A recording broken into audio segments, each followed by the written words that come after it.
To get revenge on my cheating husband, I planned to set up a murder scene. I'd frame him as my killer. After setting up the crime scene, I drove away in a car I bought on the dark web. I went to a place where no one knew me. I hit my own face with a hammer. Then I cut my hair short and changed its color. I spread disinfectant on the floor, wiped away any trace of me being there, and put on a pair of glasses. Now, no one could recognize me. At first, the police thought I was just missing, but then they found all the clues I planted. The flipped sofa, the broken table, the blood cleaned up, the burned weapon. Yes, it was all me framing my husband, and just like I wanted, they bought it. They thought I'd been murdered. I'm a famous novelist, so my disappearance got a lot of attention. And that night, while my husband prayed for me, a neighbor suddenly yelled out. She asked him what he did to me while I was pregnant. Yes, I secretly took my pregnant neighbor's urine and had it tested. I got back my pregnancy report. Before I disappeared, I told her my husband was abusive and violent. It made her believe he killed me, and she spoke up for me in front of everyone. What did you do to your pregnant wife? The crowd was shocked. My husband panicked and was escorted away by the police. The police were stunned by my pregnancy.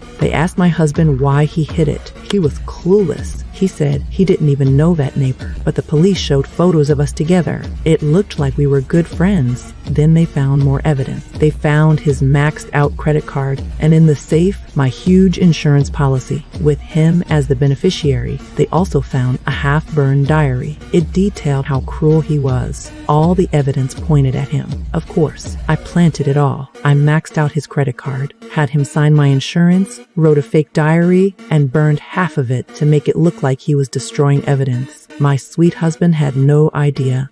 He was stuck. He refused to talk to the police, saying he would hire a lawyer. When I saw him on the news as a suspect, I was overjoyed. I even hit a hole-in-one in golf, but in my excitement, I dropped my thick wallet. I quickly stuffed it back into my pocket, but a couple saw it all. The next morning, they cornered me. They beat me up and stole all my money. I couldn't call the police. I just screamed into my pillow. With no money for rent, I was kicked out. But I wasn't giving up. I contacted an ex-boyfriend. With the bruises and my acting skills, I lied and said my husband abused me and that he threatened to kill me. I had nowhere else to go. He took me to his private villa. It was far from the city, surrounded by cameras. The perfect place to hide. Every day, I waited for the news of my husband's arrest. But one day, I saw him, dressed in a suit, giving an interview on TV. Amy, I love you.